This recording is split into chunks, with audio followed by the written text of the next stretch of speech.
Ay iyon, ay kamusta ga? Aret, nagugutom na naman. Kaya tayo magluluto na lumpiang gulay. Sasamahan pa natin ng masarap na suka. Bago tayo mag-umpisa, ipagmamahili ko muna rin nabili ko. Hindi ko alam kung ari kutsilyo o gulok.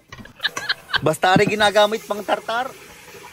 Uunahin na natin aring si kamote. O sa Ingles, sweet potato. Atin muna ring babalatan bago natin gagayatin. Mag-iingat lang kayo at sadyang mahirap gayatin aring si kamote, gawa ng malutong. Gagayatin nyo lang ng gayang kalalaki. Meron din aring sayote. Akin din aring binalatan tapos tinanggal ko yung buto. Katulong ko nga magluto din ni si Mrs. Kaya siguradong aring napakasarap. Aray, ginayat ko lang din katulad ng sa kamote, yung pahaba. Kung gusto nyo naman ng pabilog, ay kayo nang bahala. Ari naman ang sunod nating gagayatin, carrots. Binalatan ko nga lang din are, tapos ginayat ko ng papagayan. Magkakatulad lang ang gayat niyan. Dinin naman sa pasilangan, naghahalbos si Mrs. ng pugi, ay ng tugi pala. Ay baka ako mahal, boss. Pinakuluan nga lang namin na rin ng 2 minuto. Tapos hinango na namin aret, nilagay namin sa salaan. Ihahalo natin are pag naluto yung gulay. Ay pandalas agad si Utoy.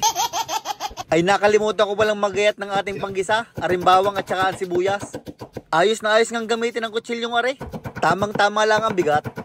Wag lang ang gagamitin pangangahoy. Maglalagay din tayo ng tofu din eh. Are naman ay nasa sa inyo na. Pwede namang wala, pwede ding mayroon.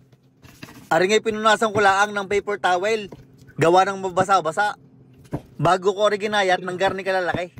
Ari ating ipiprito para mag-crispy. At mahalagang tinutuyo para hindi magpilantikan pag pinrito. Iyaw, natapos na rin ang ating tartaran at ang ating gayatan. Naihanda na natin ang ating mga sangkap.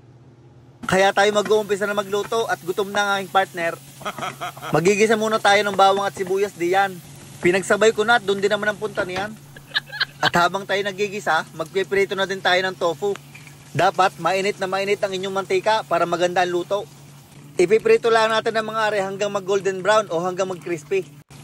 Kapag medyo sunog na ang bawang, ilagay na natin ang mga gulay. Ang mga hinulog kong are ay carrots, sayote at saka kamote. Tapos are hinalo ko lang at tinostos ko lang ng papagayan. Ay marunong pa pala akong magarne.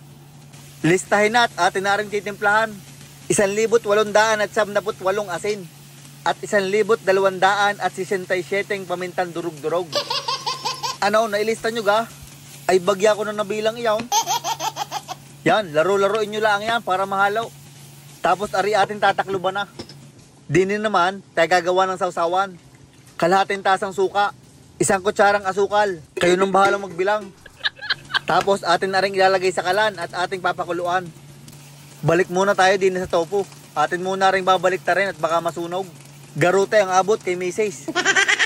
Sisilipin naman natin kung luto na ang ating gulay. Siguro rin niluto ko nang wala pang 5 minuto. At para makasiguradong ayos na, atin na rin tetestingin.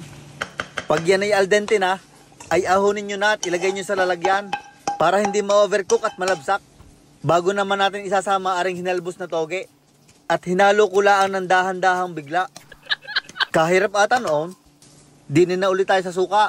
Sa isang mangkok, maglagay lang kayo ng sibuyas, pamintang buo, 2 sili, at saka aring pinitpit na bawang. Tapos ating bubuhusan nung ating pinakulo ang suka na may asukal. Haluin lang ng bahagya at takluban ng platito para lalong lumasa. Iyon, luto na rin ang ating crispy tofu. Kaya pwede na tayo magbalot. Abay hindi balot na itlog, magbalot na lumpia. Yan, gagayanin nyo lang kami magbalot. Maglalatag lang kayo ng isang wrapper. Maglagay ng isang sandok na gulay. Bilutin ng maigting. At ibalot ulit sa isang wrapper. Bago natin lalagyan ng ating pandikit. O, di ka kadali. Yung pandikit pala namin ay tubig lang at saka harina. Dinodoble namin ang wrapper para hindi madaling sumabog pag pinrito. At para din mas crunchy. Aray, mas malapit ang anggulo. Maglagay lang ng saktong dami ng gulay. Ayun pala may tofu pa. Bago natin ialak ang 2 tabihan at ating irorolyo. Yan, parang gayan laang. Tapos, kukuha pa tayo ng isang wrapper pa at atin uling irorolyo. Gagayanin lang natin yung ginawa kanina. At pagkarolyo din atin lalagyan ng pandikit. At gayon ho ako magbalot ng lumpia. Iyon, magpiprito naman tayo. Nagpainit lang ako ng mantika. Kahit anong mantika pwede, wag lang yung pang change oil. Tapos, nilagay ko na yung mga lumpia din isa-isa. At aray pinirito ko ng mga 2 hanggang 3 minuto. O hanggang siya ay maging golden brown, parang garne. Aray inahon ko na at nilagay ko sa strainer. Kailangan patayo ang lagay para tumulo pa yung mga mantika. Tapos, atin lang ipiprito lahat. Ay hindi pala lahat, kalahati laang. Yung kalahati ipipreaser namin para may makain sa ibang araw. Iyon, aray na ho ang ating lumpiang gulay. At may kasama pang sausawan. Kung gusto nyo mahanghang na sausawan, ay pisain nyo lang yung sili. Ay siya, ay paano? Ako ay kakain ha. Aring unang kagat para sa inyo. Ko, ay kalot nung ay kasarap. Ayos na ayos yung ating padaling iyon. Iyan, nagdadabog na nga si Mrs. at nahingi na. Ay siya, dyan na kayo. Maraming salamat ho sa inyong panunood. Sana ho kayo nagutom ko.